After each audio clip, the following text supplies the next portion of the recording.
બોલ બોલ ચિંતામણી પાર્શ્વનાથ ભગવાન કી છે. મંગલાચરણ પ્રાર્થના કરી લઈશું. ઓમ નમો હરિહંતાણમ. ઓમ નમો સિદ્ધાણમ. ઓમ નમો આયરિયાણમ. ઓમ નમો વજ્જાયાણમ. ઓમ નમો એસવસાહુનમ. એસો પંચ નમોકારો સૌવ પાવપણાશનો મંગલાણૌ ચ સંવેસિમ પરમં હવૈ મંગલમ.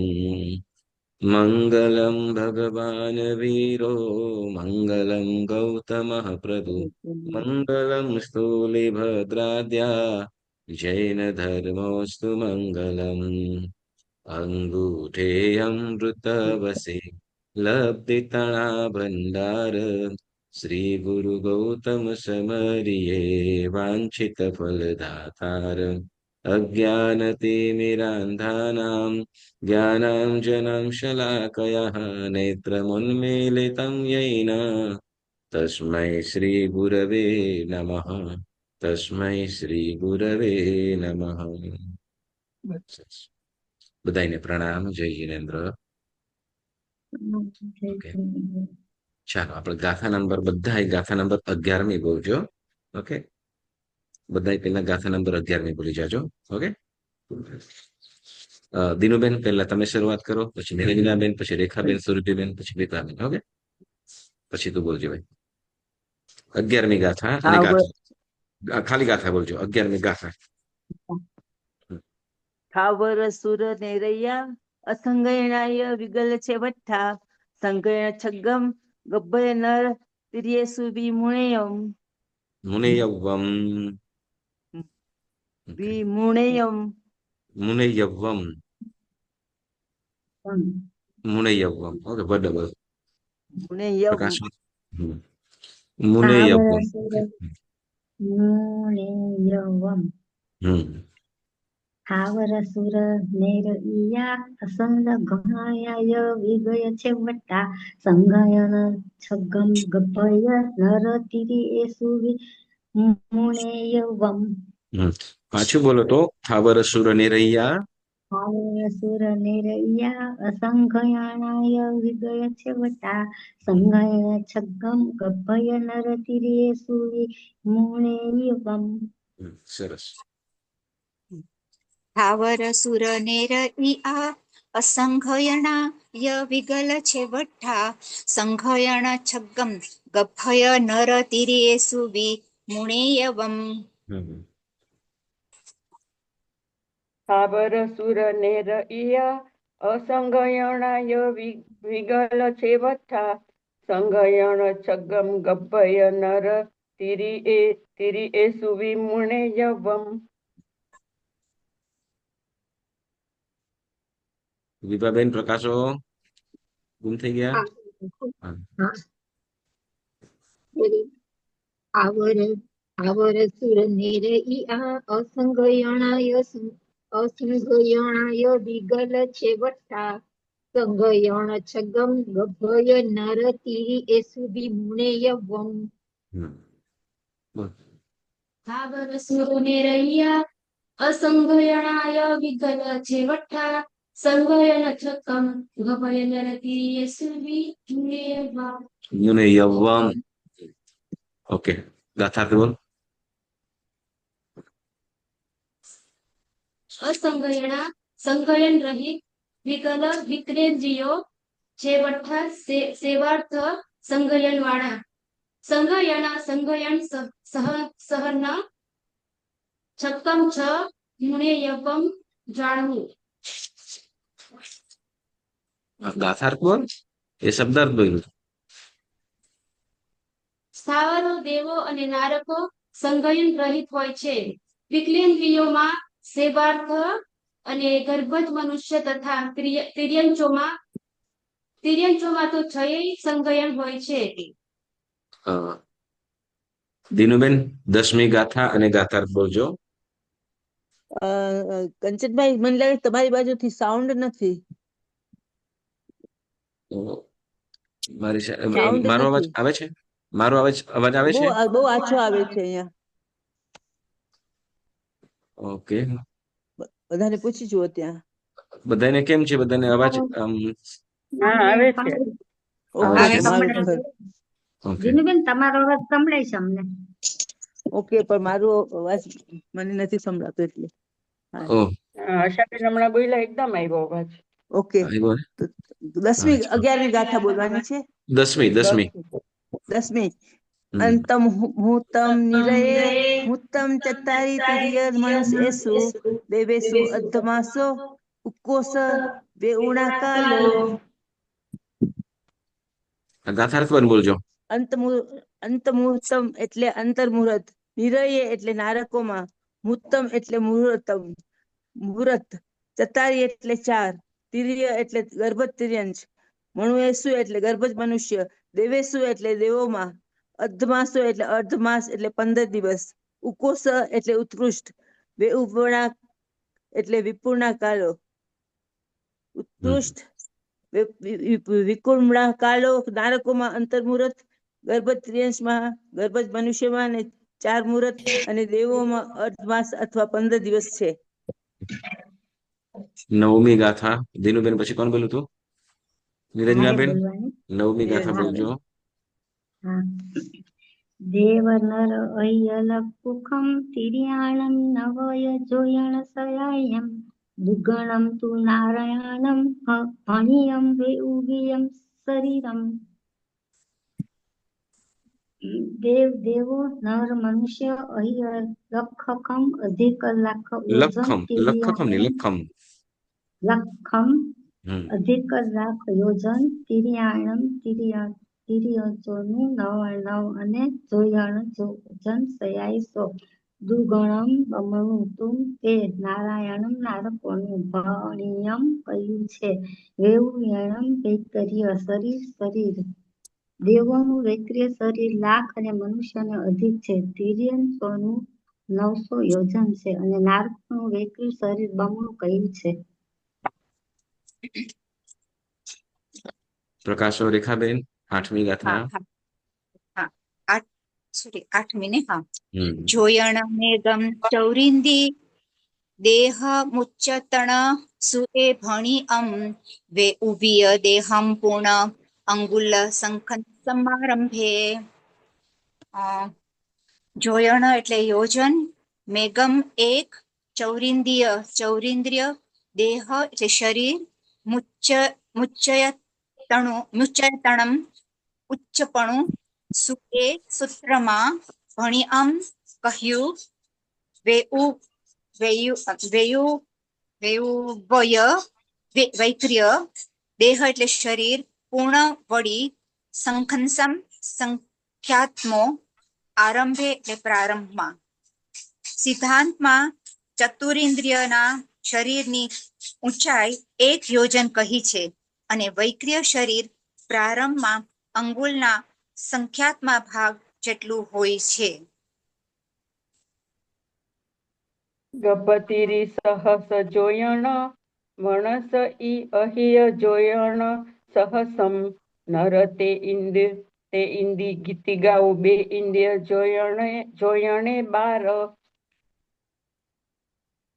ગભતિરી એટલે ગર્ભજ તિર્યંશ, સહસ એટલે 1000, જોયણ એટલે યોજન, મણસય એટલે વનસ્પતિ, અહિય અધિક, જોયણ સહસ 1000 યોજન, નર એટલે મનુષ્યો, ત્રેઇન્દ્રિય, તિગાઉ એટલે 3 ગાઉ, બે ઇન્દ્રિય એટલે 2 ઇન્દ્રિય, જોયણે એટલે યોજન, 12 એટલે 12. ગર્ભજ તિર્યંશ 1000 યોજન છે. વનસ્પતિ 1000 યોજનથી પણ કંઈક અધિક છે. ગર્ભજ મનુષ્ય અને તેઇન્દ્રિય 3 ગાઉ અને 2 ઇન્દ્રિય 12 યોજન હોય છે.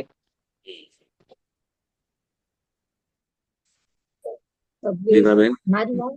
હમ. સવે ગાથા સિંપી જગન્ના સાહાવીય અંગુલસ અસંખંસો ઉકોસ પણસય ધણુ નેરઈ આ સપ્ત હથ સુરા તવેસીમ એટલે સર્વ દંડકોમાં પી એટલે પણ જહન્ના એટલે જગન્ય અવગાના આહાર્ય એટલે સ્વાભાવિક અંગુલસ એટલે અંગુલના સંખંસો એટલે અસંખ્યાત ભાગ ઉકોસો એટલે ઉત્કૃષ્ટથી પણસય એટલે 500 ધણુ એટલે ધનુષ્ય નેરૈયા એટલે નારકો સત સાત હથ હાથના સુરા દેવો બધાને સ્વાભાવિક શરીરને જગન્ય અવગાના અંગુલના અસંખ્ય ભાગ જેટલી છે. નારકો ઉત્કૃષ્ટથી 500 ધનુષ્ય વાળા છે. દેવો 7 હાથના છે.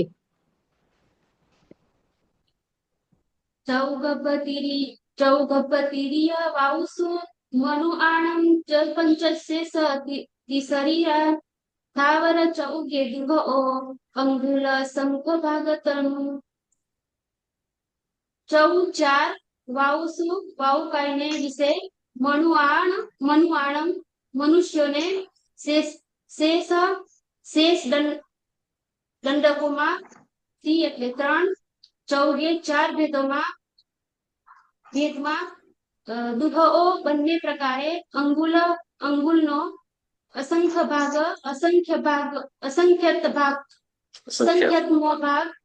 3 શરીર છે. ગર્ભસ્ત્રીયંત અને વાઉકાઈને વિશે 4 મનુષ્યોને 5 અને બાકીનાઓને 3 શરીર છે. 4 સ્થાવર બંને પ્રકારે અંગુલના અસંખ્યાતમાં ભાગ જેટલા શરીર વાળા હોય છે. સંખિતરી ઉ ઈમા શરીર મોગાહણાર્ય સંઘેણા દીનુબેન સન્ના સંઠાણ કસાયો લેસિંદ્ય દુસમુદગાયા દિઠ્ઠી દનસન્નાણે જોગુ ગો હવાય ચવણથી પજ્જતિ કી મહારે સન્ની ગઈ આ ગઈ વે એ. સંખિતરી એટલે અતિ સંક્ષિપ્તમાં, ઉ એટલે વળી, ઈમા એટલે આ, શરીર એટલે શરીર, ઓગાહણા એટલે અવગાહના, સંઘેણા એટલે સંઘેણ, સન્ના એટલે સંજ્ઞા, સંઠાણ એટલે સંસ્થાન, કસાય એટલે કસાય, લેસ એટલે લેસ્યા, ઇન્દ્રિય એટલે ઇન્દ્રિય, સમુદગાયા એટલે સમુદઘાત, દિઠ્ઠી એટલે દ્રષ્ટિ, દંસણ એટલે દર્શન, નાણે એટલે જ્ઞાન અજ્ઞાન, જોગ એટલે યોગ, વઓગ એટલે ઉપયોગ, ઉવાય એટલે ઉપવાત જન્મ, ચવન કે મરણ, થી એટલે સ્થિતિ, પદ્ધતિ એટલે પર્યાપ્તિ, કિમાહાર એટલે કિમાહાર દિગાહાર, સન્ની એટલે સંજ્ઞા, ગઈ એટલે ગતિ, આ ગઈ એટલે આ ગતિ, વે એટલે વેદ. અતિ સંક્ષિપ્તમાં સંગ્રહ આ પ્રમાણે છે. શરીર અવગાહના, સંજ્ઞાન, સંજ્ઞા, સંસ્થાન, કસાય, લેસ્યા, ઇન્દ્રિય, 2 સમુદ્ગાત, દ્રષ્ટિ, દર્શન, જ્ઞાન અજ્ઞાન, યોગ ઉપયોગ, ઉપપાત, ચવન સ્થિતિ, પર્યાપ્તિ, કિમાહાર, સંજ્ઞી ગતિ, આ ગતિ અને વેદ. સરસ. પ્રવીણાબેન બોલજો. મને નથી ખબર ક્યાંથી. બીજી ગાથા હવે જો મળ્યું. ના પ્રકાશ પેજ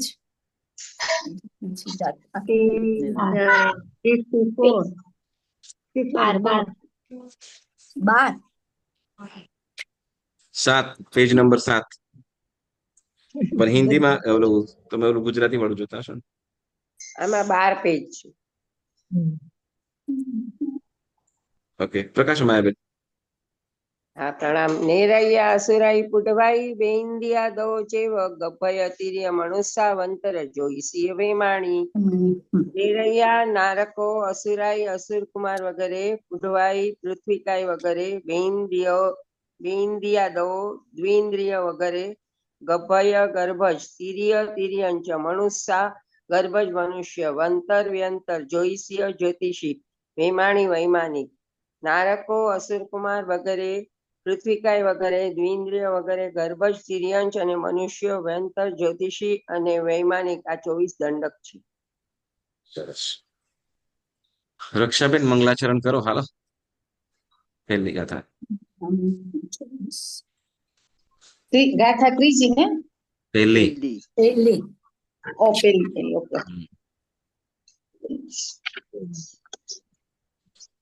નમ્યું 24 જીણે તસુત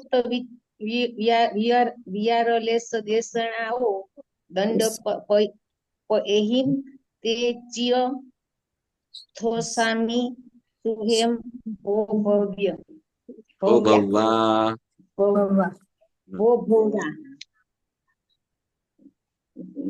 નમ્યું એટલે નમસ્કાર કરીને 24 જીનેશ્વરોને તસુત તેઓના સૂત્રમાનો સિદ્ધાંતોમાનો વિચાર સ્વરૂપ લેશ અથવા અલ્પ દેશણાઓ દેખાડવાથી કહેવાથી દંડકના એહિમ પદો દ્વારા તે શ્રી જીનેશ્વરોને ચિય નિશ્ચય સોસામી સ્તુતિ કરીશ. સુનેહ સાંભળો ભો હે ભવ્ય જીવો. 24 જીનેશ્વરોને પ્રણામ કરીને દંડક પદો દ્વારા તેઓના સૂત્રમાંના વિચારના લેશ ભાગને બતાવવા દ્વારા તેઓની જ હું સ્તુતિ કરીશ. તો હે ભવ્ય જીવો, તમે સાંભળો. વાહ, સરસ. ઓકે, ચાલો આપણે 24 દંડક 24 છે ને? હા હા હા. તો 24 દંડક ખ્યાલ, પણ એ દંડક એટલે શું? દંડક એટલે શું?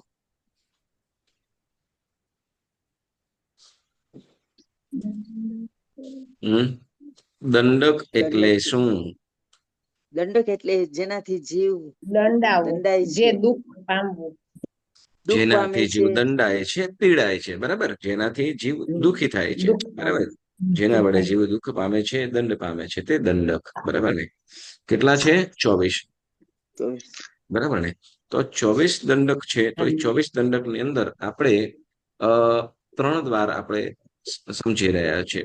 3 દ્વાર, એમાં 2 દ્વાર આપણે પૂરા કર્યા, શરીર અને અવગાહના, બરાબર ને? જેમ 24 દંડકોમાં 24 દ્વાર કહેવામાં આવશે, બરાબર? 24 દંડકોમાં 24 દ્વાર કહેવાશે. તો એ 24 દ્વારોની અંદર આપણે શરીર અને અવગાહના, આ 2 દંડકો વિશે આપણે વાત કરીએ. 24 દંડકો વિશે, શરીર વિશે અને અવગાહના વિશે વાત કરી ગયા, બરાબર? તો જેમાં ટૂંકમાં કહીએ તો કે દેવો 7 હાથના, બરાબર ને? દેવોની ઉત્કૃષ્ટ અવગાહના 7 હાથ અને જગન્ય અંગુલનો અસંખ્યાતનો ભાગ, બરાબર છે? મનુષ્ય 3 ગાવ, ત્રિયંચો મનુષ્ય. પેલા આપણે નરક ગતિથી લઈશું, બરાબર? નરકના દંડક, નરકનો 1 દંડક, એ નરકના દંડકમાં ઉત્કૃષ્ટ અવગાહના કેટલી? તો કે 500 ધનુષ્ય, અને જગન્ય તો કે અંગુલનો અસંખ્યાતનો ભાગ, બરાબર? ઓકે, પછી આવી જાય તિર્યંચમાં. તિર્યંચમાં પેલા પંચેન્દ્રિયથી પ્રારંભ કરીએ, બરાબર? તો ગર્ભજ તિર્યંચ, ગર્ભજ તિર્યંચ પંચેન્દ્રિય, તો એમાં કેટલું? ઉત્કૃષ્ટ 1000 યોજન અને જગન્યથી અંગુલનો અસંખ્યાતનો ભાગ, બરાબર છે? ઓકે, હવે મનુષ્યમાં આવી છે. મનુષ્ય 3 ગાઉ. મનુષ્ય 3 ગાવ, બરાબર ને? ક્યાં આવેલા છે? અરિદ્વીપની બારે, બરાબર? અડિદીપમાં, દેવકુરુ અને ઉત્તરકુરુમાં. અરિદ્વીપમાં, એ પણ દેવકુરુ અને ઉત્તરકુરુમાં આવેલા છે, બરાબર? Yes, okay. અને ત્યાર પછી આપણે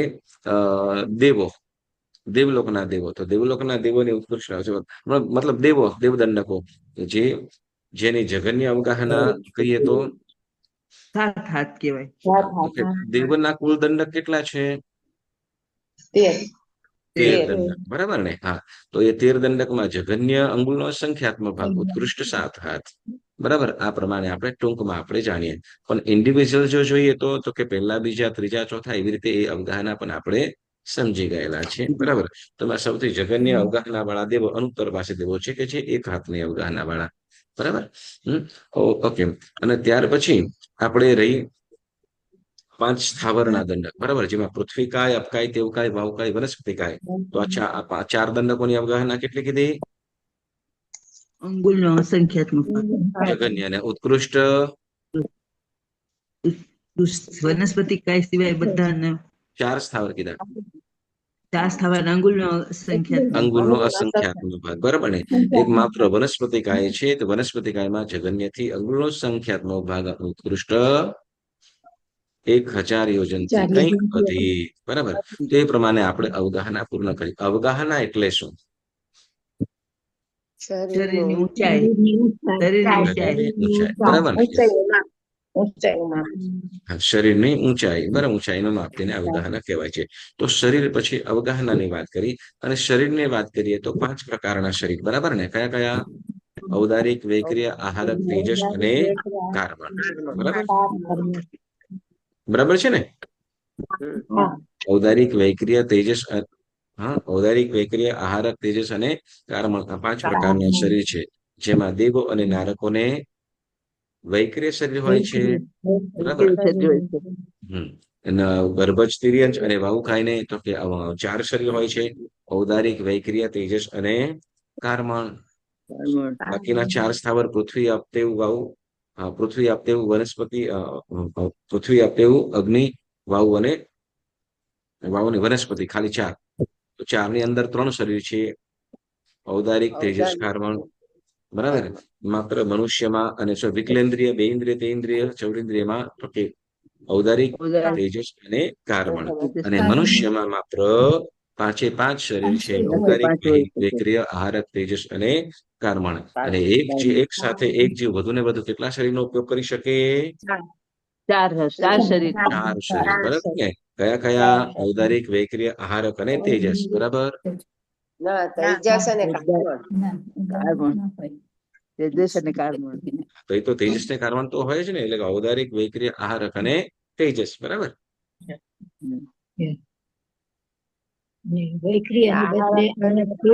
પ્રશ્ન સમજાયો? તો મેં એમ કીધું હતું, એક સાથે એક જીવને એક સાથે વધુ ને વધુ કેટલા શરીરનો ઉપયોગ કરી શકે? 4 શરીર. હા, બસ એ જો 4. ઔદારિક, વૈક્રિય, તેજસ અને ઔદારિક, વૈક્રિય, આહારક અને કાર્બન, બરાબર? શું હા કરી રાખો છો તમે લોકો બધા? હા, તો એ તમારે બોલવાનું હતું. યસ, ઔદારિક, આહારક અને તેજસ બંને સાથે હોય, એક જીવને સાથે હોઈ શકે નહીં. કાં તો ઔદારિક આહારક હોય, કાં તો વૈક્રિય હોય, બરાબર? યસ.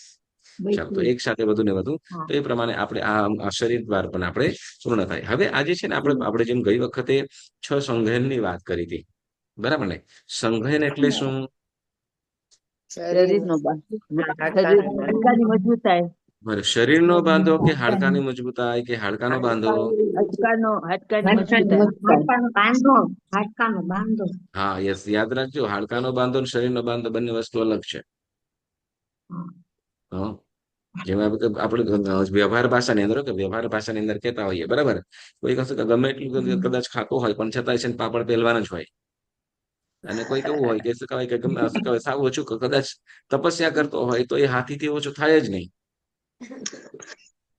હાથીની વાત નથી કરતા, આપણી વાત કરીએ છીએ, એમ, બરાબર? ગમે એટલું કદાચ કોઈ તપસ્યા કરે, તો પાછું શું કહેવાય કે કદાચ માસિકક્ષમણ તપ કર્યું હોય, મહિનાની અંદર કદાચ 2-2.5 કિલો કદાચ વજન ઓછું થયું હોય, અને પાછું 10 દિવસમાં પાછું કમ્પ્લીટ થઈ ગયું હોય. તો શું કહેવાય કે આ બધું શરીરનો બાંધો હોય, તેને આપણે એને શરીરનો બાંધો કે કોઈ સમજો કે કોઈ જાડું હોય, કોઈ પાતળું હોય, કોઈ તો એને આપણે શરીરનો બાંધો આપણે વ્યવહાર ભાષાની અંદર વાત કરીએ છીએ. અહીંયા જે આપણે સંઘયનની વાત કરીએ છીએ, તો કે હાડકાનો બાંધો, હાડકાની મજબૂતાઈ. ખ્યાલ આવ્યો? સંઘયન એટલે શું? હાડકાની મજબૂતાઈ. હાડકાની મજબૂતાઈ અથવા હાડકાનો બાંધો, બરાબર? હા, તો એ કેટલા પ્રકારના છે? 6 પ્રકારના છે. 6 પ્રકારના, બરાબર? કયા કયા?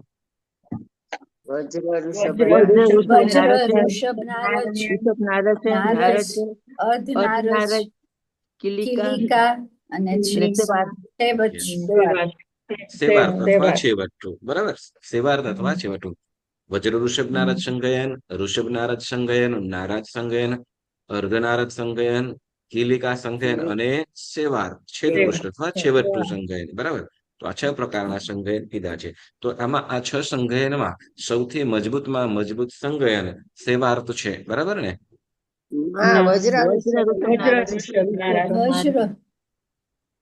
વજ્ર ઋષભ નારદ છે. છેવટું આમ તો ને કહેવાય કે જેનો નંબર સૌથી છેલ્લે આપતો હોય એ હીરો હોય, સૌથી મજબૂત હોય, એવું ના હોય? શરૂઆત તો છેલ્લું છે. તો કયું પહેલું સંગાયન, બરાબર ને? વજ્ર ઋષભ નારાયણ સંગાયન સૌથી મજબૂત છે, બરાબર ને? તો વજ્ર ઋષભ નારાયણ સંગાયન કેવું છે, કેવી મજબૂતાઈ કેવી છે એની? વજ્ર જેવી છે. એમને બંધો એકદમના પાટો બંધ પાડ્યું છે.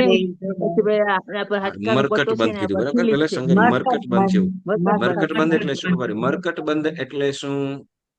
વાંદરાનું બચ્ચું જેમ લટકી રહ્યું હોય પાંદડા પાસે. હા, વાંદરાનું બચ્ચું શું? માતાની મજબૂત રીતે વળગી રહે. વળગી રહ્યું હોય એવી રીતે. તેમ હાડકાના બે છેડાઓ પરસ્પરસ.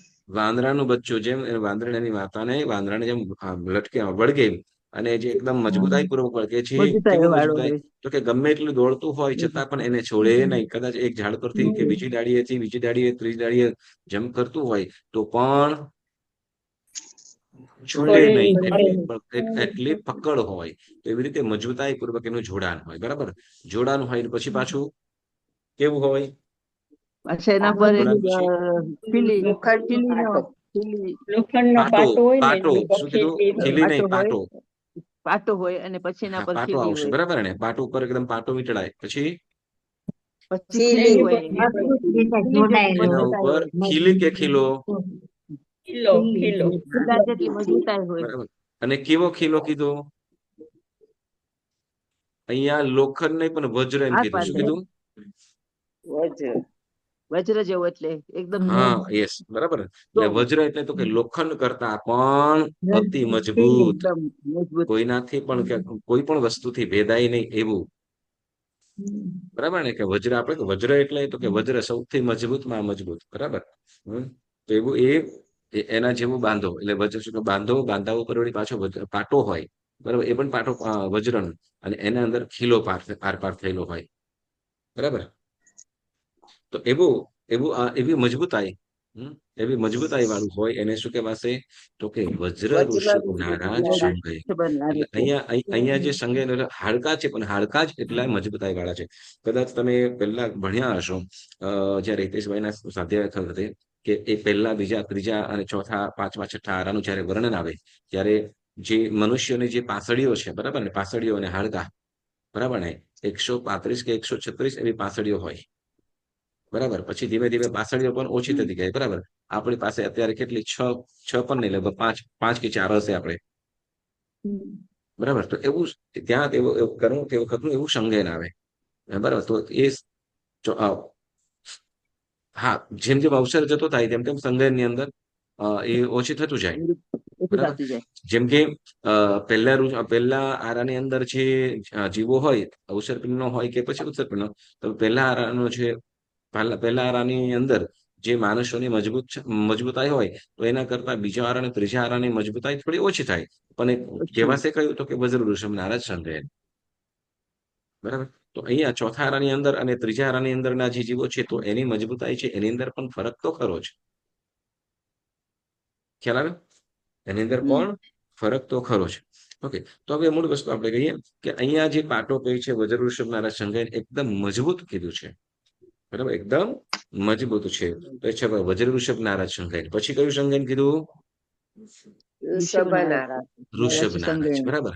તો હવે એની અંદર શું? તો કે જે ખીલો જે લાગેલો હોય, જેમ ખીલો પણ આવી જાય તો એની મજબૂતાઈ વધી જાય, બરાબર ને? પાટો આમ બરાબર વીંટાયેલું હોય, ચોટેલું હોય, અને પ્લસ ઉપર પાટો વીટેલો હોય, તો એ મજબૂતાઈ છે. પણ એની અંદર ખીલો પણ આરપાર થયેલો હોય, આખો આમ સમજો કે આરપાર થઈ ગયો હોય, તો એની મજબૂતાઈ ઓર વધી જાય. તો અહીંયા બીજા સંજ્ઞાનની અંદર તો કે ખીલા વગરની મજબૂતાઈ, કેવી? ખીલા વગરની મજબૂતાઈ જેવું હોય. અને ત્રીજું જે સંજ્ઞાન છે એમાં નારાજ સંજ્ઞાનમાં ખાલી મરકટ બંધ જેવી મજબૂતાઈ, મજબૂત છે જ, બરાબર? મજબૂતાઈ હોય, પણ મરકટ બંધ જેવી, એટલે પાટો અને ખીલો ના હોય એવા પ્રકારની મજબૂતાઈ, બરાબર? અને ચોથું સંજ્ઞાન અર્ધનારાજ સંજ્ઞાન, બરાબર? અર્ધનારાજ સંજ્ઞાનમાં એક બાજુ મરકત બંધ હોય. એક બાજુથી એક બાજુ એક હા બાજુ એક મરકત બાજુ હોય, ચોટેલું બીજી હોય એક બાજુ બાજુનું ન હા હોય. બરાબર ન એક હોય. બાજુનું ચોટેલું હોય બીજી બાજુ ચોટેલું હોય નહીં એવી રીતે ના બરાબર હોય. અને પછી કયું સંજ્ઞાન કીધું કિલિકા. પાંચમું બરાબર કિલિકા. પાંચમું સંજ્ઞાન કેવું છે બંને બાજુ મરકટ બે બનેલી ન હાડકાના હોય, બંને માત્ર બાજુ મરકત અસ્થિમય બનેલી ખીલા જ બંને બંને છોડા બાજુ અડેલા છે અને વચ્ચે શું છે હાડકા ખીલી જોડેલા હોય હોય. નાની કેવી વચ્ચે જોડાયેલા. ખીલી હોય છે. ખીલી હોય. હા વચ્ચે ખીલી હોય તો ખીલી માત્ર શું ખાલી જોડી રાખેલો કડેક જોડી રાખેલું હોય રાખે. બરાબર કનેક્ટ રાખેલું હોય તો એવા પ્રકારનું તો એવા પ્રકારની મજબૂતાઈ એટલે મજબૂતાઈ સાવ ઓછી થઈ ગઈ બરાબર મજબૂતાઈ સાવ ઓછી થઈ ગયેલી છે જેમ શું કહેવાય જેમ કે શું કહેવાય સોફ્ટ બોર્ડમાં ઓલા શું કહેવાય ઓલું પિન થી આપણે ઓલા શું કહેવાય ઓલું કઈક સૂચના નોટિસ લખેલી હોય કે ગમે તે હોય અને હોલ્ડ કરી રાખે બસ એવા પ્રકારનું ડ્રોઈંગ બરાબર પિન. અથવા અથવા ડ્રોઈંગ જેમ પિન આપણે હોય ને અથવા ડ્રોઈંગ પિન. અથવા ડેકોરેશન કરતા હોઈએ તો તે વખતે ને ઓલા શું કહેવાય કે કપડું ક્લોથ કવર કરવા માટે કે લટકેલું સારું ન લાગે એના માટે ડિઝાઇન કરીને એની અંદર ઓલા લાકડાની અંદર નાની ખીલી એ કરતા હોઈએ બરાબર ને ડ્રોઈંગ પિન કપડું હોલ્ડ રહે સારી રીતે હા. એના જેવી મજબૂતાઈ એમ તરફ પડી પણ ના જાય અને સારી એકદમ નીકળી પણ ના જાય પણ ઇઝીલી નીકળી જાય બરાબર તો અહીંયા એ ખીલિકા સંઘેનમાં પણ એવું છે હાડકા છે બરાબર ખાલી ખીલીથી વળગી રહેલા છે ઓકે એ વાત એટલે ખીલિકા એટલે કયું સંજ્ઞાન કીધું ખીલિકા સંજ્ઞાન બરાબર કિલિકા. અને પછી છઠ્ઠું સંજ્ઞાન કેવું છે ખાલી અડેલા જ છે Just આમ અડેલા જ હોય. અડેલા જ છે હા હાડકાનો સંદા અડેલા જ છે હા જેમ શું કહેવાય કે જેમ પેલાના આપણે ઓલું કઈ વસ્તુ રાખી હોય ને હા ઓકે આપણે ઓલું તો એમ કે છે કે ખાંડણા શું કહેવાય ખાંડણીઓ હોય ને એમાં સાંભેલું રાખેલું હોય હા. ખાંડણીઓ હોય ને સાંભેલું રાખ્યું હોય એ રીતે બરાબર એટલું આમ સાવ ઇઝીલી નીકળી જાય બરાબર ને જેમ આપણે અત્યારના સમયની અંદર કહીએ તો શું કહે કે ગ્લાસમાં રાખેલી ચમચી ખ્યાલ આવ્યો ગ્લાસમાં રાખેલી ચમચી જેવી બરાબર અથવા તમે કદાચ હા એટલે માત્ર અડીને રહેલું છે શું અડીને રહેલું માત્ર અડીને રહેલું છે સેજ પણ આમ તેમ થાય એટલે શું થાય તો કે તરત હાડકા નીકળી જાય પછી બીજું નામ કીધું સેવાર્થ શું નામ કીધું એનું બીજું સેવાર્થ સેવાર્થ એટલે પેલું છેદ પૃષ્ઠ કીધું સાંભળજો છેદ પૃષ્ઠ એટલે સાવ અલ્પ છેદ પૃષ્ઠ એટલે સાવ અલ્પ ભાગ અને પૃષ્ઠ એટલે સ્પર્શેલો છે જે છેડાનો ભાગ માત્ર અલ્પ સ્પર્શેલો છે એટલે એને છેદ પૃષ્ઠ એમ કીધું છેડાનો ભાગ માત્ર છેડાનો ભાગ થોડો સ્પર્શેલો છે એને કીધું માટે શું કીધું છેદ પૃષ્ઠ બરાબર અને બીજું નામ કીધું સેવાર્થ શું સેવાર્થ એટલે તો કે વારંવાર સેવા કરો તો તમને કામ આપે બરાબર થોડી વાર વધારે બેસાઈ ગયું પછી તો કે ઘસો આયોડેક્સ મૂવ રાખો હા દિનુબેન બે ચાર દવાનું નામ ભૂલી જાઓ ને માલિશ કરવાની બરાબર અને એમાં પણ પાછું શું તો કેલ્શિયમ માટેની ગોળીઓ તો ખાવાની જ અથવા કેલ્શિયમ માટેની વ્યવસ્થા જોઈએ જ બરાબર ને એટલે બોલો આપણે છોકરાઓને હાડકાને મજબૂત માટે કરીએ કે ને મજબૂત થાય એના માટે આ કર આ કર આ ખાઓ આ ખાઓ આ ખાઓ બરાબર ને એટલે આમ ઇનડાયરેક્ટલી પ્રોપર બધી સેવાઓ માંગે બરાબર જે સેવા માંગે છે એને શું કહે છે સેવાર્થ જેટલું સેવા કરો એટલું તમને સાથ આપે જેટલી સેવા કરો એટલું સાર્થ આપે બસ અને એમાં પણ અત્યારે આપણે મોમ્બાસામાં તો ઘણા બધા દિવાળીના લાડવા ખાધેલા છે બધા આમ કોઈ કામ કરીને પડતું હોય કોઈ પગરી રહેતા હોય એવું છે એટલે હાડકા કેવા છે તો કે સેવાર્થ છેવટનું સંજ્ઞાન કેવું છે તો કે સાવ નાજુક સાવ નાજુક છે બરાબર તો આ 6 પ્રકારના સંજ્ઞાન કીધા હવે પુનિષ્ઠ આ 6 પ્રકારના સંજ્ઞાનો છે તો એ 6 સંજ્ઞાનો 24 દંડક ની અંદર આપણે વાત કરવાની છે કયા 24 દંડકોમાં તો આપણે જે 11મી ગાથા બોલી એ 11મી ગાથા આપણે ખોલજો શું કે છે કે થાવર સુર નિરૈયા અસંઘયનાય વિગલ છેવઠા સંઘયન છગમ ગભય નરતિરી એસુ વી મુણેયવમ બરાબર હવે શું કે છે તો કે આ ગાથાની અંદર એમ કીધું કે સ્થાવરો દેવો અને નારકો સંઘયન રહિત હોય છે. બોલ, તમારું કામ પતી ગયું. અહીંયા આવી ગયું. શું કીધું? સ્થાવરો, સ્થાવર પાંચે સ્થાવર, પૃથ્વી આપ તેવું પૃથ્વી આપ તેવું વાવ વનસ્પતિ, બરાબર ને? તો આ 5 સ્થાવરો. પછી કીધું દેવો. દેવના દંડ કેટલા? 13, બરાબર ને? 13 ને 5 18 13 ને 5 18, બરાબર ને? અને પછી નારકો. નારકો કેટલા? એક દંડ. નારકોના ટોટલ કેટલા દંડ થયા? 19 થયા. 19, બરાબર? 19, બરાબર. તો આ 19 દંડકોમાં સંઘયન નથી. સ્થાવરો, દેવો અને નારકો સંઘયન રહિત હોય છે, બરાબર? એટલે 13 દેવદંડક, એક નારકનો એટલે 14, 5 સ્થાવર એટલે થયા 19, બરાબર ને? તો આ 19 દંડકોમાં સંઘયન નથી, એટલે કે સંઘયન રહિત હોય છે. ખ્યાલ આવ્યો? ઓકે. હવે કે છે વિકલેન્દ્રિયોમાં સેવાર્થ. વિકલેન્દ્રિયો છે, બરાબર ને? વિકલેન્દ્રિય જીવો. કેટલા વિકલેન્દ્રિયમાં કેટલા વિકલેન્દ્રિયના દંડક કેટલા છે? 3 કયા કયા? દેઇન્દ્રિય, તેઇન્દ્રિય અને ચૌરિન્દ્રિય. આ વિકલેન્દ્રિયમાં સેવાર્થ. સેવાર્થ એટલે છઠ્ઠું સંઘયન, બરાબર? સેવાર્થ અને ગર્ભજ મનુષ્ય તથા ગર્ભજ તિર્યંચોમાં 6 સંઘયન હોય છે. ગર્ભજ મનુષ્ય, ગર્ભજ તિર્યંચ, આ 2માં 6 સંઘયન હોય છે. વિકલેન્દ્રિયમાં માત્ર છેલ્લું સંઘયન, બરાબર? તો હવે આપણે વિશેષાર્થ વાંચીશું, બરાબર? વિશેષાર્થ વાંચી પછી આપણે એના આગળમાં વધીએ. તો શું કહે છે કે 5 સ્થાવર, 13 દેવો અને 1 નારક 19 દંડકોમાં સંઘયન નથી. કેટલા? 19 દંડકમાં સંઘયન નથી. હવે કે આ લોકોને સંઘયન કે નહીં, તો આપણે સાંભળીએ આગળ શું કહે. કારણ કે એ જીવોના શરીરમાં હાડકા નથી. એ જીવોમાં હાડકા હોતા નથી. 5 સ્થાવર, નારક અને દેવો, આની અંદર હાડકા હોતા નથી, બરાબર? અને સંઘયન તો હાડકાના બંધારણને કહેવામાં આવે છે. સંઘયન કોને કહેવામાં આવે છે? હાડકાના બાંધાને, બરાબર? જ્યારે આ જે છે, આલા જે 19 દંડક કીધા, તો એ 19 દંડકોમાં હાડકા છે જ નહીં. હાડકા નથી તો પછી બાંધો કેવી રીતે? બરાબર? હાડકા ન હોય તો પછી બાંધો પણ ન હોય, બરાબર? એટલે હાડકાના બંધાર. હા, હાડકા ના હોય તો શરીર કેવી રીતના હોય? હાડકા ના હોય તો પ્રશ્ન થાય, શરીર કેવી રીતના હોય? હા, શરીર કેવી રીતના હોય? એમ શરીર, આપણે શરીર જોઈએ તો એમાં હાડકા તો હોય ને? એમ એ મનુષ્ય અને તિર્યંચના શરીરની અંદર હાડકા હોય. મનુષ્યને તિર્યંચ,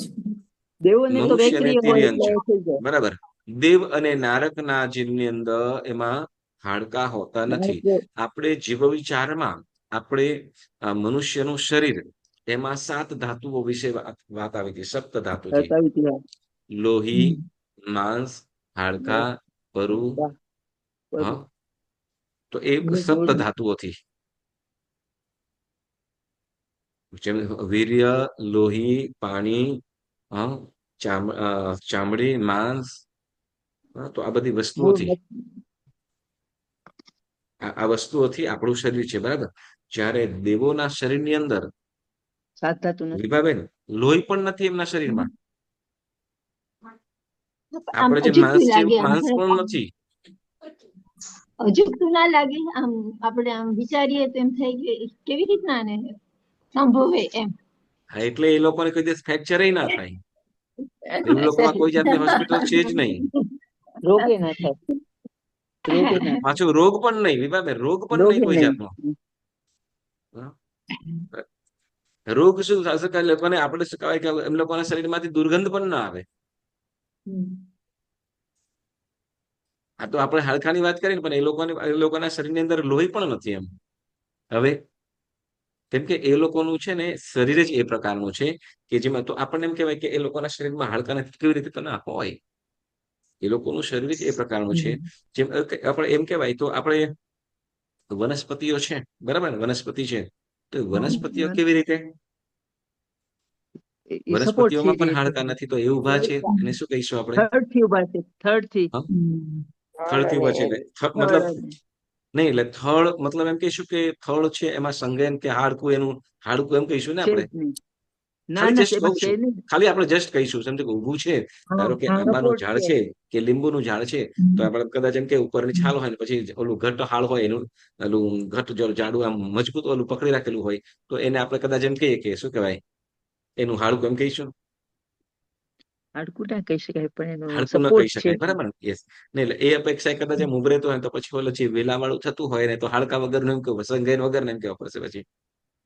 એની કોઈનો ઓથ લેવું પડે ને. ઓકે, ચાલો. મૂળ વસ્તુ છે દીપાબેન, હા, એ લોકોના શરીરમાં હાડકા નથી, લોહી પણ નથી, માંસ પણ નથી, બરાબર? બસ એ લોકોનું શરીર જ એ એમ પણ પ્રકારનું કીધું છે. હતું ને કે એ લોકોનું શરીર હા, એમ માનવ જેવું દેખાય ને, એમ દેખાય દેવોનું મનુષ્ય શરીર, જેવું. યસ, નારકોનું શરીર, એમ આમ આપણે જેમ આપણા જેવું, હા, મનુષ્ય જેવું દેખાય. યા માનવ જેવું, માનવ શરીર. Thank you. પણ એના શરીરની રચના જે પ્રકારની હોય, બરાબર, કે જેમાં સાતેય ધાતુઓ ના હોય. હા, વીર્ય હોય, વીર્ય હોય.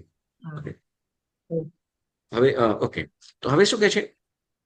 તો કે એટલે કે દેવો, નારકો અને 5 સ્થાવર, પૃથ્વી કાય, અપકાય, તેવકાય, વાવકાય અને વનસ્પતિકાય, આ 5 સ્થાવરોમાં એટલે આ 19 દંડકોમાં સંઘયન હોતું નથી. કારણ તો કે સંઘયન, કેમ કે આ 19 દંડકોમાં હાડકા, 19 દંડકોના જીવોના શરીરમાં હાડકા હોતા નથી, એટલે હાડકાના અભાવે ત્યાં સંઘયનનો પણ અભાવ છે, બરાબર? પછી શું કે છે? તથા, સાંભળજો, તથા શંખ, છીપ, કોડી ઇત્યાદિ બેઇન્દ્રિય જીવો તથા કીડી આદિ તેઇન્દ્રિય જીવો, ભમરા વગેરે ચૌરિન્દ્રિય જીવોમાંના કેટલાક સ્પષ્ટ કઠિન હાડવાળા છે, તો કોઈક અસ્પષ્ટ બારીક હાડવાળા છે, માટે એ 3 વિકલેન્દ્રિયોને સંઘયન છે, અને તે પણ છઠ્ઠું છેદપૃષ્ઠ સંઘયન હોય છે, બરાબર? એટલે જેમ આપણે બે ઇન્દ્રિય જીવો કીધા ને, શું કહેવાય? બે ઇન્દ્રિય જીવો માટે કઈ આવી ગાથા આવી હતી?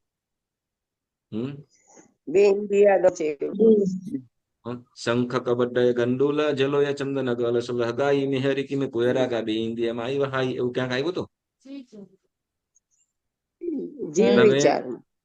ગોમી મંકણ જુવા, પીપીલી ઉદહી આયા મકોડા, ઇલ્લિય ગય મિલ્લિયો, સાવય ગોકીળ જાય, બધા ચોપડી ફેરવતા હશો. ચોથી ગાથા, ગદ્દ હે ચોર કીડા, ગોમય કીડા એ દન્ન કીડાય, કુંથુ ગોવાલી ઇલ્લિય તે ઇન્દ ગોવાઈ. પછી હવે ચૌરિન્દ્રિય માટે, ચૌરિન્દ્રિય આયા વિચ્છુ, ઢીંકોણ ભમરાય ભમરિયા તિડ્ડા, મચ્છિયા ડંસા મસગા કંસારી કવિલ ડોલાઈ. તેમાં શંખ એટલે શંખ, કબડ્ડ એટલે કોડા, ગંડોલા એટલે ગંડોલા જાતના મામન મુંડા, શંખ કબડ્ડ ગંડોલા, જલોયા જડો, ચંદનક એટલે આયરિયા, અલસ એટલે અલસિયા, મિહરી એટલે પુઈરગા એટલે પોરા. પછી બે ઇન્દ્રિયમાં આવી વહાઈ, એટલે આ જીવો કેવા? બે ઇન્દ્રિય જીવો કીધા. શંખ કબડ્ડ ગંડોલા, જલોય ચંદનક અલસગાઈ, મિહરી કિમે કુયરગા, બે ઇન્દ્રિયમાં આવી. બરાબર? તો આવા ઘણા બધા જીવો કીધા, બરાબર? તો અળસિયા છે, તો અળસિયા આમ તો સાવ એકદમ ઢીલા ઢીલા લાગે, પણ એને પણ કહેવાય તો કે હાડકા વગેરે હોય છે, બરાબર? પછી એ રીતે જેમ ઓલા તેઇન્દ્રિય જીવો છે, બરાબર ને? કયા કીધા? તો ગોમી મંકણ જુવા, પીપીલી કીડી છે, ગોમી મંકણ જુવા છે, માકડ છે, ઉધઈ. તો આની અંદર તો કે એ લોકોની અંદર હાડકા છે, તો એ લોકોના હાડકા અસ્પષ્ટ રૂપે છે. કેવા? અસ્પષ્ટ રૂપે છે, તો એ રીતે છે. અહીંયા આપણે જેમ ઓલું ઇન્દ્રિય જીવમાં એક ઓલું મોટું અહીંયા ઘણી વખત દેખાતું લાંબુ, લગભગ 1 વેર, જેટલું દેખાતું હોય. અહીંયા શું કે કટરપિલર કહીએ ને, કેટરપિલર હા, ઓલું આમ ઘણા બધા પગ હોય ને ચાલતું હોય, હજાર પગીઓ. હજાર પગ કે કાનખજૂરો, જેમ કાનખજૂરો કહીએ, બરાબર, કાનખજૂરો. તો એ કટરપિલર કાનખજૂરો, તો એ પણ એના અમુક શેફની અંદર જ એ રાઉન્ડ થાય, ગમે તેમ નહીં, બરાબર. અને અમુક ભાગની અંદર ચાલે, તો કે એની અંદર પણ હાડકાઓ રહેલા છે, એટલે એ અસ્પષ્ટ, બરાબર, અસ્પષ્ટ હોય છે. તો એ જીવન અંદર તો એ હાડકું છે, એટલે ત્યાં છેવટનું સંઘયન કહેવાય છે. તો એવી રીતે ભમરા વગેરે છે, જેમ વીછી વગેરે છે, ચૌરંદી, વીછું, ઢીંકુણ, ભમરાય, ભમરિયા, તીડા. તો તીડ કીધું, ભમરા કીધું, ભમરે કીધું, વીછી છે, ક્રેબ, સ્કોર્પિયો, આ બધાની અંદર પણ હાડકા રહેલા છે. જેમાં આપણે શું કહેવાય, ઘણી વખતે આપણે ઓલું દરિયા બીચ પર જતા હોઈએ તો ઓલા સ્ક્રેબ નો સ્કેલેટન પડ્યા હોય, ક્રેબ ના ઘણી વખતે સ્કેલેટન આપણને જોવા મળતા હોય, તો એના હાડકા પણ હોય છે, બરાબર. તો આ ચૌરેન્દ્રિય જીવોની અંદર, એટલે બે ઇન્દ્રિય, તે ઇન્દ્રિય અને ચૌરેન્દ્રિય, આ ચાર દંડકોની અંદર પણ શું, તો કે છેદ પૃષ્ઠ એટલે છેવટનું સંઘયન હોય છે, બરાબર. એટલે ચૌરેન્દ્રિય એટલે આ 3 વિકલેન્દ્રિય, એની અંદર છેવટનું સંઘયન, અને પછી બીજા 2 દંડક, એટલે કે ગર્ભજ મનુષ્ય અને ગર્ભજ તિર્યંશ, બરાબર. ગર્ભજ તિર્યંશ, તો આ શું કે છે, આ ગર્ભજ તિર્યંશ અને ગર્ભજ મનુષ્યમાં 6 સંઘયન હોય છે. એટલે ગર્ભજ તિર્યંશોમાં પણ 6 સંઘયન હોય છે. પહેલું સંઘયન પણ, બીજું સંઘયન પણ, ત્રીજું 1 થી 6 સંઘયન હોય છે. એવી રીતે મનુષ્યમાં પણ, બરાબર, મનુષ્યમાં પણ 6 સંઘયન હોય છે. તો જેમ લગભગ હવે એમાં પણ પાછા શું, તો કે પહેલા બીજા આ બધા આરાની અંદર, બધા આરાની અંદર બધા શું કે બધા જેવા કદાચ એમ કહેવાય કે પહેલા આરાની અંદર જન્મેલા હોય તો એને બધાને પહેલું સંઘયન જ હોય. ના, એવું નથી, જુદું જુદું હોઈ શકે, જુદું હોઈ શકે. કદાચ લગભગ પ્રાય કરીને એ સંઘયન હોય, જેમાં શું કે સમયનું કામ કરતું હોય. શું સમય લગભગ પ્રાય કરી સમય, એ બધાને પહેલું સંઘયન હોય, પણ એમાં પણ ઓછું વધતું તરતમતા હોય, પણ પહેલું સંઘયન પ્રાય કરીને હોય. હવે આપણે જેમ અત્યારના સમયની અંદર સાંભળજો, આ સમયના આધારે કહીએ છીએ આપણે કે જેમ અત્યારે આ 5મો આરો છે, બરાબર ને. તો 5મા આરાની અંદર રહેલા જીવોને છઠ્ઠું સંઘયન, શું કહેવાય, પહેલું સંઘયન ન હોય, પહેલું સંઘયન હોય નહીં. કયા? 5મા, 6ઠ્ઠા આરાની અંદર જન્મેલા કોઈ પણ મનુષ્ય, બરાબર. પણ ચોથા આરાની અંદર જન્મેલો હોય, બરાબર, તો એવા મનુષ્યને 6 સંઘયન હોય છે. શું કહેવાય, પહેલું સંઘયન હોઈ શકે. જેમ કહીએ, ઓકે, એવું કોઈ ખરું કે 5મા આરાના અંતે, 5મા આરાની અંદર પણ મોક્ષે ગયા હોય એવા જીવો ખરા? જંબુ સ્વામી.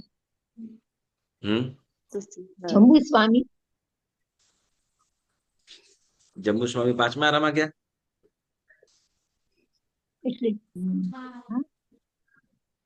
હા, બરાબર છે દીપાબેન, કન્ફ્યુઝ ના થો, બરાબર છે. જંબુ સ્વામી, બરાબર, ઓલા પ્રભવ સ્વામી, બરાબર, ઓલા જે 527 જે ગયા, બરાબર ને, 527 જે મોક્ષે ગયા, તો બધા જ શું થયું છે? 5મા આરામાં કયા? 5મા આરાની અંદર બધા મોક્ષે ગયા. હવે અહીંયા 5મા આરાની અંદર મોક્ષે ગયા, તો હવે એ બધા ગયા, પણ એ બધા એનો જન્મ ક્યારે થયેલો હતો? ચોથા આરા, બરાબર.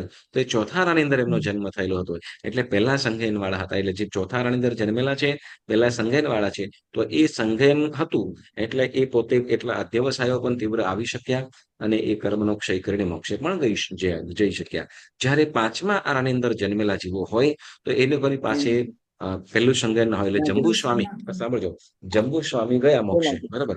તો ત્યાર પછી શું, તો કે છઠ્ઠું સંઘયનનો પણ, જેમ 10 વસ્તુઓનો નાશ થયો, બરાબર ને, 10 વસ્તુઓનો અંત આવ્યો, 10 વસ્તુઓનો અંત આવ્યો, એમાં વજ્ર ઋષભ નારદ સંઘયન પણ આવી ગયું. ખ્યાલ આવ્યો? એમાં વજ્ર ઋષભ નારદ સંઘયન પણ આવી ગયું. એટલે વજ્ર ઋષભ નારદ સંઘયન પણ ત્યાર પછી નથી. તો એ 10, તો અહીંયા એટલે 5મા આરાની, એટલે આપણે શું કહેવાય, તો કે મોક્ષમાં જવા માટે, ગઈ વખતે પણ આપણે વાત કરી હતી કે મોક્ષમાં જવા માટે અથવા કેવલ જ્ઞાનની પ્રાપ્તિ માટે પ્રથમ સંઘયનની આવશ્યકતા છે અને છે જ. બરાબર. પ્રથમ સંજ્ઞાન સિવાયના બીજા ત્રીજા ચોથા કે પાંચમા કે છઠ્ઠા સંજ્ઞાન વાળા આત્માઓ મોક્ષે જઈ શકતા નથી. બરાબર. તો આપણી પાસે તો પહેલું સંજ્ઞાન છે, ના ના તો આપણે મોક્ષે જઈ શકશું? ના ના તો પછી શું કામ ધર્મ કરવો ભાઈ? હાલો બધાય મોકામાં જઈએ આપણે બધાય સિનેમાક્ષમાં. મોકા મુક્તામાં જો તો કે નહીં, શું તો કે પણ પહેલું સંજ્ઞાન પ્રાપ્ત કરી છે આ ભાવની અંદર ન જઈ શકીએ, પણ એવી આરાધના સાધના કરી શકીએ તો આવતા ભાવની અંદર આપણે વજ્ર ઋષભ નારદ સંજ્ઞાને પામી શકીએ. બરાબર. શું વજ્ર ઋષભ નારદ સંજ્ઞાને પામી શકીએ? મહાવિદ્ય ક્ષેત્રમાં જો શું કહેવાય કે આપણો જન્મ થાય તો પહેલા સંજ્ઞાન વાળા આપણે બની શકીએ, પણ જો આરાધના કરીએ તો, જો અને તો ઓકે. અને યસ, એ વસ્તુ યાદ રાખજો, સાંભળજો. જેમ પહેલા સંજ્ઞાન વાળો જો ઉત્કૃષ્ટ કોટિની સાધના કરે તો એ આત્મા મોક્ષ સુધી પહોંચી શકે છે, અને જો પાપોમાં લય લીન થયો તો 7મી નરકમાં પણ પહોંચી શકે છે. ઓકે. અને પછી શું તો કે ઉત્તમ આરાધનાથી મોક્ષ સુધી પહોંચી શકે, અને અતિ પાપથી તો કે 7મી નરક સુધી જઈ શકે. હવે આગળ વધીને બીજી વાત શું તો કે છઠ્ઠા સંજ્ઞાન વાળો, બરાબર, આપણા જેવો છે તો ઉત્કૃષ્ટ આરાધના કરીએ કદાચ, અત્યારે ઉત્કૃષ્ટમાં ઉત્કૃષ્ટ આરાધના કરીએ તો કદાચ મેક્સિમમ આઈ થિંક પહેલા બીજા દેવલોક સુધી જ છે અત્યારના સમયની અંદર. ક્યાં સુધી છે? પહેલા 2 દેવલોક સુધી જ છે અત્યારે, કે કદાચ ભલે મારા ખ્યાલ પ્રમાણે યસ અત્યારે કદાચ કન્ફર્મ નથી, પણ કદાચ એનાથી મેક્સિમમ હોય તો કદાચ 3 થી 4, એનાથી વધારે તો નથી, એ કન્ફર્મ. બરાબર. પણ સાથે સાથે તો કે જો અત્યારનો કદાચ જીવ અહીંનો આ છઠ્ઠા સંજ્ઞાન વાળો કદાચ કોઈ જીવ અતિશય પાપ કરે તો પણ ક્યાં જઈ શકે ખબર છે? ત્રીજી નરક બીજી નરક સુધી. ક્યાં સુધી? બીજી નરક સુધી. બરાબર. અને એમ કે છે બીજું આગળ વધીને શું કદાચ સ્ત્રીઓ, બરાબર, કે સ્ત્રીઓ છે કદાચ સ્ત્રી વજ્ર ઋષભ નારદ સંજ્ઞાન વાળી હોય, સાંભળજો અહીંયા એક વસ્તુ કે છે, કદાચ સ્ત્રી વજ્ર ઋષભ નારદ સંજ્ઞાન વાળી હોય, બરાબર ને, અને કદાચ અતિશય પાપોની અંદર લેપાય તો પણ શું તો કે મેક્સિમમ ત્રીજી, કેટલી? ત્રીજી કે ચોથી, એનાથી વધારે ન છે. વજ્ર ઋષભ નારદ સંજ્ઞાન વાળી કીધી. અને કદાચ તીવ્રમાં તીવ્ર પાપો કરે તો પણ કેટલું? મેક્સિમમ ત્રીજી નરક સુધી, એનાથી આગળ ના જઈ શકે. એટલે જો જ્યાં આપણે આ વસ્તુ એ છે, આ વસ્તુ આપણને સમજાવે છે શું તો કે જેમ પુરુષના શરીરની એની શક્તિ, એની મનોબળ અને શક્તિ એ કાંઈક એના અધ્યવસાયો કેટલા તીવ્ર હોઈ શકે છે એની વાત કરે છે, અને સાથે સ્ત્રીઓના શરીર સાથે પણ બાંધો છે, સંવેદનો છે, એની સાથેની પણ વાતો છે. બરાબર. એટલે કોઈ વસ્તુ આપણે ક્યારેક આની અંદર અત્યારે નથી, પણ એ જયારે વિશેષ ભણીએ ત્યારે એની અંદર આવે. એ વિશેષ અભ્યાસ ક્યારે કરીશું ખબર નહીં, કેમ કે આપણે આમ તો શું કહેવાય 84 લાખ પૂર્વમાંથી આપણે ખાલી 1 જ લાખ પૂર્વ વર્ષ વાળા છે. 84 પૂર્વ આપણી પાસે નથી, બરાબર ને? આપણી પાસે માત્ર 1 જ લાખ પૂર્વ વર્ષ છે, 84 લાખ પૂર્વ વર્ષ નથી, બરાબર? તો આપણે જે પ્રમાણે સ્વાધ્યાયની આરાધના કરીએ છીએ બીજું શું કરીએ? ઓકે, ચાલો, સરસ. તો ખ્યાલ આવ્યો કયા સંજ્ઞાન, 6 સંજ્ઞાન, કેટલા દંડકમાં, કયા દંડકમાં કેટલા સંજ્ઞાન છે, કેટલા મતલબ એક દંડકમાં એક જીવને માત્ર 1 જ સંજ્ઞાન હોય. શરીર જેમ એક જીવની અંદર કોઈકની પાસે 4 હતા કે કોઈકની પાસે 5 હતા એવું નહીં, અહીંયા એક જીવને આખા ભવ પર્યંત માત્ર ને માત્ર 1 જ સંજ્ઞાન હોય. બરાબર. સંપૂર્ણ ભવ દરમિયાન 1 જ સંજ્ઞાન હોય. જેમ કે આપણી પાસે અત્યારે છેવટું સંજ્ઞાન છે ને, એક્સરસાઇઝ ચાલુ કરીને તેલ વગેરે માલિશ કરીને હાડકા મજબૂત કરી દીધા અને છેલ્લામાંથી પહેલા સંજ્ઞાનમાં આવી ગયા, તો એવું ક્યારેય પણ બની શકે નહીં. અને કદાચ કોઈ પહેલા સંજ્ઞાન વાળો આત્મા છે તો એ બીજા કે ત્રીજા સંજ્ઞાનમાં આવી ગયો, ના, એવું પણ બની શકે નહીં. આખા ભવ પર્યંત એના માટે 1 જ સંજ્ઞાન હોય. બરાબર. તો એ વાત જે કે હવે સાથે તીર્થંકરો છે, વાસુદેવો છે, ચક્રવર્તી છે, બળદેવો છે, બરાબર, કે નારદો છે, તો આ બધા જીવોને કયું સંજ્ઞાન હોય? પહેલું સંજ્ઞાન. બરાબર. એના સિવાય પણ સામાન્ય મનુષ્ય પાસે પણ આ પહેલું સંજ્ઞાન હોઈ શકે છે. બરાબર. પણ એ તો કે પહેલા, બીજા, ત્રીજા અને ચોથા આરાની અંદર, 5મા 6ઠ્ઠા આરામાં કોઈ પણ જીવને પહેલું સંજ્ઞાન હોય નહીં. હા, ચોથા આરાની અંદર જન્મેલો હોય ને 5મા આરાની અંદર પણ હોય તો એ જીવને પહેલું સંજ્ઞાન હોઈ શકે. ઓકે, ચાલો તો આ પ્રમાણે આપણે આ સંઘયન દ્વારા અહીંયા પૂર્ણ કરીએ છીએ. તો હવે આવતી વખતે તમને થોડાક પ્રશ્ન હું પૂછીશ આની અંદરથી. ઓકે, તો ચોક્કસ તમે સ્વાધ્યાય કરજો, રિવાઇઝ કરજો. ઓકે, ચાલો તો આ રજૂને સ્વાધ્યાય અહીંયા પૂર્ણ કરું છું. જીનાજ્ઞા વિરુદ્ધ કાંઈ પણ બોલાવી હોય તો મન વચન કાયાથી મિચ્છામિ દુક્કડમ મિચ્છામિ દુક્કડમ મિચ્છામિ દુક્કડમ. સૌને પ્રણામ. સર્વ મંગલ માંગલ્યમ સર્વ કલ્યાણ કારણમ પ્રધાનમ સર્વધર્માણામ જૈનમ જયતિ શાસનમ જૈનમ જયતિ શાસનમ. બોલો બોલો શ્રી મહાવીર સ્વામી ભગવાન કી જય. જન શાસન દેવ કી જય. સરસ. ગુરુજી આ શુક્રવારે